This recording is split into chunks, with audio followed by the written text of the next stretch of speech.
नमस्कार, India book of records के इस खास प्रोग्राम में आपका बहुत स्वागत है और मैं प्रज्ञा झा।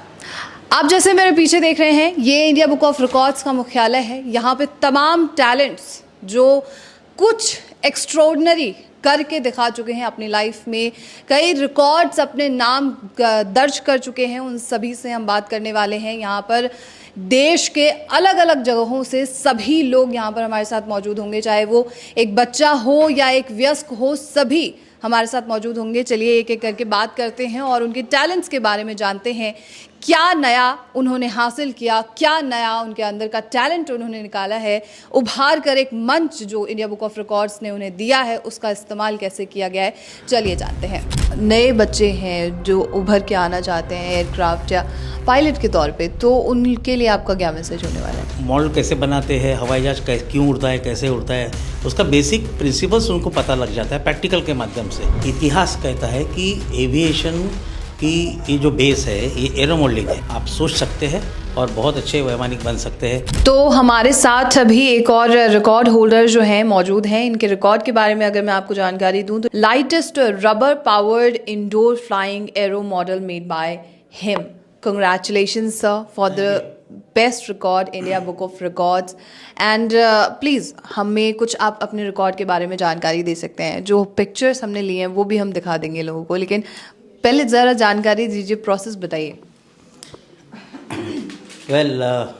इसकी शुरुआत हुई कोरोना से, क्योंकि कोरोना में काम कुछ था नहीं। मैं बहुत बोर हो गया, टीवी देख के भी बोर हो गया। मतलब क्या करें, चलो अपने हॉबी की तरफ टर्न लेते हैं। तो मैंने एक बॉक्स खोला, उसमें से मेरे पास ही सामान था। मैंने चलो छोटे मॉडल के ऊपर ज़रा ध्यान देते हैं। तो एक मॉडल था, उसमें लिखा था this is world's lightest aero model. उसका वज़न लिखा था 1.8 ग्राम। वो कार्बन फाइबर का था और उसकी कीमत मैंने 2000 में ख़रीदा था, मेड इन चेकोस्लोवाकिया। तो मैं बोला अपना हिंदुस्तान के, अपने भारत के बच्चों में इतने खरीदने में कोई मतलब नहीं है, ये तो बना सकते हैं। तो बोला बाम्बू से बनाते हैं।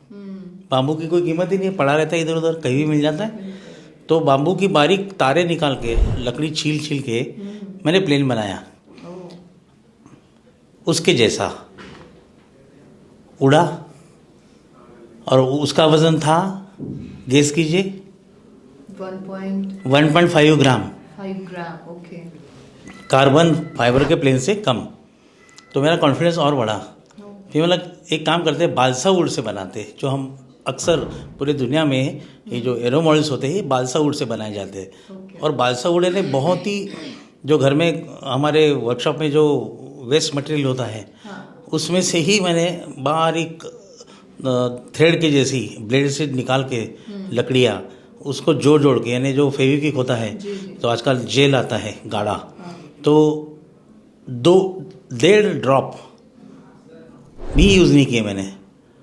टाशनी के नोक पर उसको लगा के मैंने प्लेन बनाया और वो हुआ 1.2 ग्राम। तो फिर मैं प्रैक्टिस करते गया और 3-4 साल से अब मैं पहुंचा, धीरे धीरे करते 10-12 मॉडल बनाए। अब लेटेस्ट है 770 मिलीग्राम। इन अदर वर्ड्स 0.77 ग्राम। अच्छा सर, हर चीज़ के पीछे हम कोई भी रिकॉर्ड बनाते हैं, अपने जीवन में कोई भी अचीवमेंट करते हैं, तो उसके पीछे कोई ना कोई मोटिवेशन ज़रूर होता है, चाहे हमारे पेरेंट्स हों, चाहे हमारी हैबिचुअल जो चीज़ें होती हैं वो हो। तो आपको किस चीज़ ने मोटिवेट किया? सबसे पहले तो मैं मेरे बीवी का शुक्रगुजार हूँ, दोनों बच्चों का भी, क्योंकि यदि बीवी मुझे इनकरेज नहीं करती, पहले तो मेरे पापा ने किया, वो आज इस दुनिया में नहीं है, पर उसके बाद शादी होने के बाद काफ़ी सालों से मैं ये कर रहा हूँ एरो मॉडलिंग। पैसे काफ़ी खर्च किए हैं और जो आज मैं कर रहा हूँ इसका एनकरेजमेंट मेरी बीवी से ही मिलता है मुझे। वो कभी मना नहीं करती तो मैं कर पाता हूँ। तो आई एम रियली थैंकफुल। उसका नाम है नीलांबरी और वो मना करे तो मैं कुछ नहीं कर सकता। ये बिल्कुल, ये तो है। तो आपके अंदर बचपन से ये चीज़ है कि एक एरो मॉडल मुझे बनाना है। आपने कहा कि कोविड के टाइम में आपने अपने पुराने टैलेंट को खोजने की कोशिश की, तो पुराना मतलब आपके पास पहले से ये चीज़ थी? हाँ जी, ये 42 साल हो गए मुझे एरो मॉडलिंग करते करते। मुझे भी पायलट बनना था, बट कुछ पापा मम्मी ने नहीं बोला कि ये बहुत महंगा शौक़ है तो मत कर। तो फिर बाद में पता चला कि एनसीसी एयरविंग नागपुर में है, वहाँ पे यदि हवाई पायलट बनना है तो जा सकते हैं। तो national cadet corps number 2 Maharashtra squadron जो नागपुर में स्थित है, वहाँ पर मैं एज ए कैडेट करके एनरोल हुआ और वहाँ पर देखा कि वहाँ पे छोटे छोटे अलग अलग प्रकार के बहुत सारे प्लेन्स थे। और फिर जैसे ही पता चला और मतलब कितना पैसा लगता है, अरे नहीं बोले नेशनल कैडेट कोर्प्स है, गवर्नमेंट ऑफ महाराष्ट्र की तरफ से फ्री है। तो जैसे ही पता चला तो मैं 3 साल वहाँ पे सीखा। तो मेरी ज़िंदगी का सबसे बड़ा महत्व मैं दूंगा IONCC। मैं एनसीसी जो है हमारे नागपुर की 2 एस्क्वाड्रन, वो मेरा बेस था। वहीं पे मेरी ज़िंदगी की एरो मॉडलिंग की शुरुआत हुई और पूरा बेसिक ट्रेनिंग मैंने वहाँ लिया। और वहाँ ट्रेनिंग लेने के बाद मेरा सिलेक्शन हुआ महाराष्ट्र शासन की तरफ से। मैं दिल्ली में आया, दिल्ली में मुझे 3 स्वर्ण पदक मिले और उसके बाद धीरे धीरे करते करते अभी तक 11 पुरस्कार मिल चुके हैं। एक लिम्का बुक ऑफ रिकॉर्ड हो चुका है, जो मैंने दुनिया का सबसे बड़ा प्लेन भी बनाया है। और फिर मैंने देखा कि अपने जो बनाया 60 kg का था, 60 किलो का, तो मैंने क्यों ना कॉन्ट्रास्ट करे, क्यों ना 600 मिलीग्राम का बनाए। तो 600 मिलीग्राम के पास हूँ मैं, यानी एम टारगेट जो था मेरा। अब ये तो मैं खुद के लिए कर रहा हूँ। 2 साल पहले मैं रिटायर्ड हो गया हूँ और रिटायर्ड होने के बावजूद मैं तो और ज़्यादा इसमें इन्वॉल्व हो गया हूँ, क्योंकि कोई प्रकार का टेंशन नहीं है। और मैं चाहता हूँ कि ये जो आने वाली पीढ़ी है हमारी, ये कुछ इंस्पायर हो, क्योंकि मैंने जो बच्चे पढ़ाए हैं शुरू इतने सालों में, तो काफ़ी बच्चे मेरे पायलट बन चुके हैं। एविएशन में एरोनॉटिकल इंजीनियर है, एरोस्पेस इंजीनियर है। मेरा खुद का बड़ा छोटा बेटा गौरव, वो एरोस्पेस इंजीनियर है अमेरिका में। तो मैं चाहता हूँ कि एक एग्जाम्पल के रूप में कि ये इतना सारा हो सकता है।